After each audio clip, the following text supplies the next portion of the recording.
C'est à tous des PSG. On se retrouve sur le petit débriefing de la 11e journée de Ligue 1 qui opposait le Paris Saint-Germain face à Angers. Paris SC à Angers pour cette 11e journée.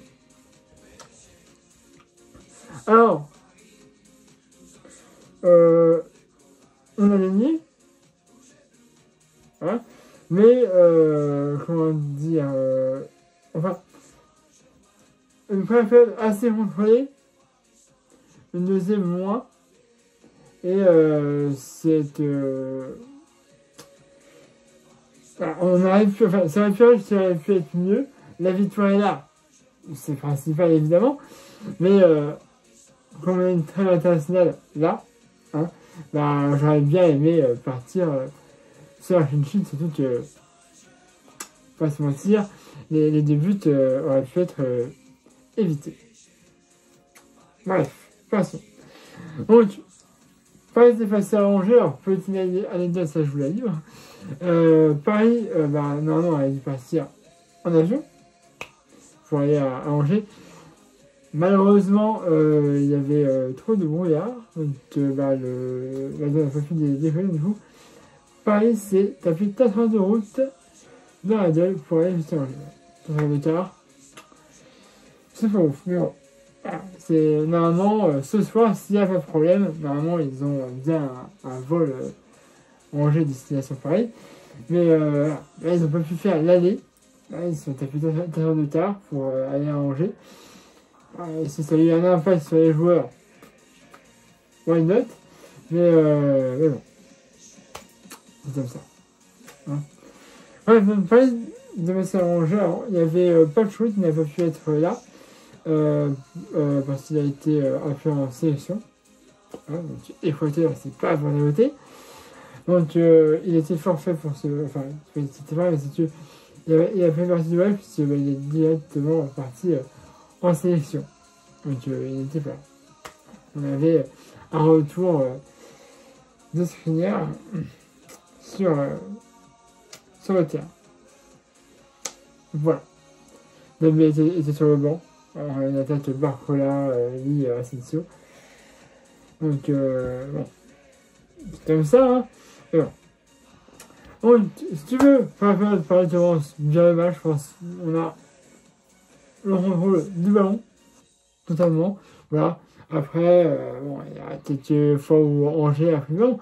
Mais, voilà, on arrive mieux à se trouver, il y a une construction. Voilà, on arrive à faire des espaces, donc, en vrai, ça va. Et, à la 17e minute de jeu, Asensio va faire un centre. Candini il va frapper.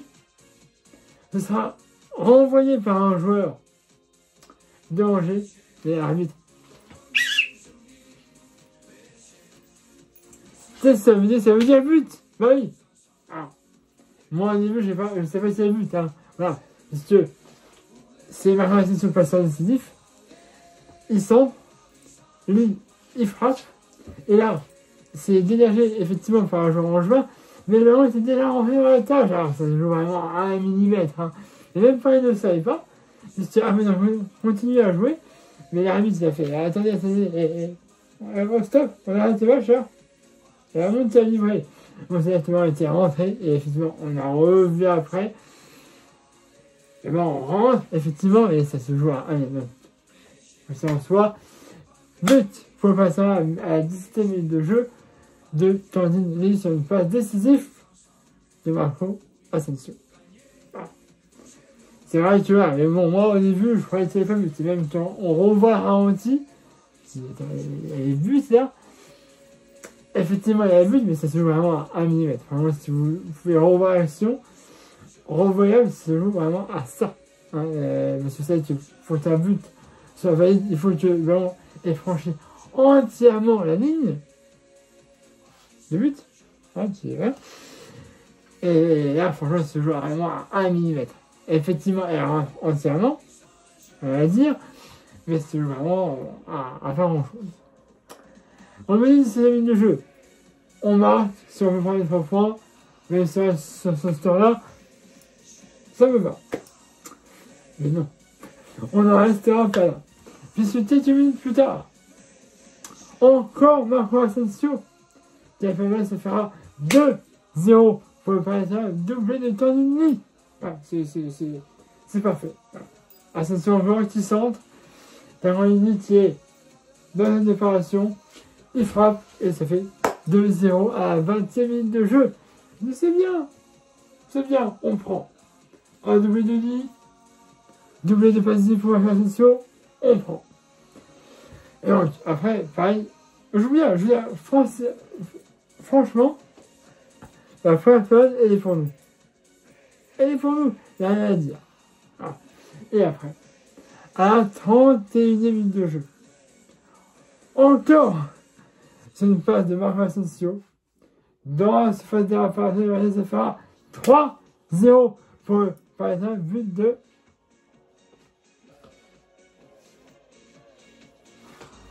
voilà, c'est les meilleurs buteurs de la Ligue 1, comme tu sais. Bon voilà, franchement, très beau but de Barcola. Asensio qui lui passe dans la phase de réparation. Ça fait 3-0 à la 31e minute de jeu. But de Bradley Barcola. Voilà. Et donc, pas déroule. En période, il y avait 4 minutes de temps à essayer, il me semble, à la fin de la période. Et, pour ne pas un peu continuer, avant la mi-temps, hein, on aura Tornini qui va faire un centre, et là, une tête, et ça fera but à 42, enfin 45 plus 2, but de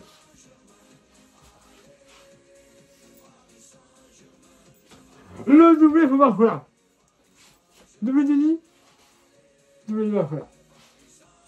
Voilà, c'est tout. Voilà. On est à 45 plus 2. Voilà. Dans le temps de la seconde période. Et on en restera là pour la première période. 4-0. Tout le monde le peuple, en vrai. Très beau but de tout le monde. Et puis on a une belle première période. Alors sur le terrain, il y a eu 2 changements.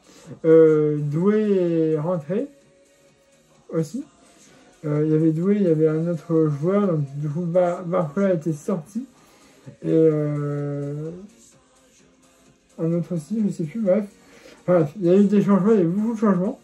Mais quand même 4-0 à la mi-temps, tu peux te permettre de faire un peu tourner. Voilà. Il y avait Zadé qui était titulaire, qui a été d'ailleurs là tout le temps. Et on a eu aussi Manoulou, alors lui il est sorti à un moment, mais il a fait son match. Voilà. Bon, pareil, en deuxième période, c'est bien, mais c'est pareil, c'est toujours ils ont fait un peu tourner. Il y a eu quelques occasions aussi, qui n'ont pas été non plus. Voilà, il y a une très belle occasion de Randall, Dembélé. Mais bon, c'est comme ça. Alors moi, j'aurais bien vous tailler sur un sheet, hein, avant la trêve. Malheureusement, il y avait pratiquement 7 minutes de temps additionnel. Pourquoi? Ensuite, il y a eu des petits malins, plusieurs, qui ont essayé de lancer des balles de tennis sur le terrain. C'est bizarre, hein? Dès que la seconde période a commencé, derrière le but de Donnarumma, les gens, balles de tennis, voilà. Alors je ne me demande pas pourquoi, mais alors, ils se sont amusés, c'est innovant, là. On a eu des projectiles, bouteilles, bouchons, maintenant les balles de tennis. Bon. Après, sérieusement, le nombre qu'ils ont fait pour emmener des balles de tennis dans un stade de foot. Je pense qu'il y a fouille au corps à être vite fait.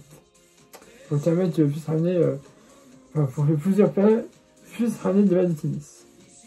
Donc peut-être que la société à revoir. Et bon, ça a duré un moment, puis c'est une parade. On a fallu enlever toutes les balles de tennis. Puis même quand on les avait enlevées, alors on voit que c'est arrivé. Et bon, une fois après, t'es en pénurie, hein. Enfin, tu vas t'habiller, ça fait ça va plus, hein. Donc, dès que placer les balles de tennis bah aussi, le jeu a pu reprendre, mais ça a été long. Hein. Et donc, à la 85 minutes de jeu, donc à la fin du temps réglementaire, on aura le pôle. Alors, sa frappe, elle n'est pas très belle, puisque je ne sais pas si vous voulez marquer, mais il frappe et c'est pris de l'intérieur du pied, il est de le bâton et ça fait un très beau but. Voilà, il n'a rien pu faire. Ça vient se loger un peu comme ça. Ouais, il était là et puis le but était là, donc ça fait très beau but. Voilà, je pense qu'il n'a même pas voulu marquer. Donc ça fait but pour Hollande, ça fait 4-1. But à 10e minute de jeu. Avant que le temps de ça soit annoncé. Donc là, je me dis, bon, on se prend un but, c'est pas un clean, mais bon, ça va. Mais, on se prend un deuxième but, malheureusement, à la suite d'un corner. Voilà, Bimala. Je sais pas comment on dit, excusez-moi si je mange le nom. Voilà, il y a un corner, et puis il met une tête, et je crois que c'est un peu touché par Donnarumma, mais ballon, il est repoussé un peu par Donnarumma, c'est un peu ralenti. Mais ça finit quand même dans le but, malheureusement. Donc ça fait but à la fin du 27, donc 97e, pour Angers. Donc 2 et puis 4 pour Paris. Et on en restera là. Victoire de Paris, t'as dit, alors certes, comme je dis, j'en ai voulu à Angers, mais bon, la victoire est là. On prend les 3 points. C'est quand même le plus important et intéressant pour nous. Après cette débâcle en Ligue des Champions. Bref, je vais pas vous déranger plus longtemps. Hein. Abonnez-vous à la chaîne YouTube si ce n'est pas déjà fait. À ma page Facebook un scénario comme d'habitude. Mettez un pouce bleu. Vous avez aimé cette vidéo. Et nous, on se revoit vendredi 22 novembre à domicile face à Toulouse. Voilà. Normalement, si tout se passe bien, on aura le retour de Ramos. Monsieur Ramos. Voilà, hein. Depuis le temps qu'on dit sinon un numéro 9. Peut-être que ce sera lui. Bref. Voilà, donc il devrait revenir. Après, est-ce qu'il jouera? Ça, je ne sais pas. Voilà, apparemment, après cette trêve internationale, on va avoir Ramos qui devrait pouvoir revenir. Et Lucas Hernandez, ça, soit on retrouvera un peu avant la fin d'année ou après. Ça aussi, ça dépendra de lui et de sa rééducation. Voilà. On va vous examiner sur la façon de ce match. On est à la fois, oh putain, 14 minutes de vidéo, excusez-moi. Donc, vous examinez sur la façon de ce match. Dans la section commentaire. Abonnez-vous à ma chaîne si ce n'est pas déjà fait. Il y a de ma page Facebook un scénario comme d'habitude. Mettez un pouce dans cette vidéo. Et puis nous, on se retrouvera après la trêve internationale. Peut-être qu'il y aura une vidéo entre deux. Voilà. Je sais pas, ça dépend. Hein. Ceux qui me connaissent savent que parfois je fais des vidéos pendant les trêves. Donc, et ce sera, je ne sais pas, ça dépend évidemment de moi si j'ai quelque chose à vous dire ou pas. Voilà. Donc, voilà. Et puis, on se retrouve, si je fais pas de vidéo d'ici là, on se fera le vendredi 22 novembre pour affronter Toulouse à la maison. Allez, voilà. C'est à tous pour les magiques.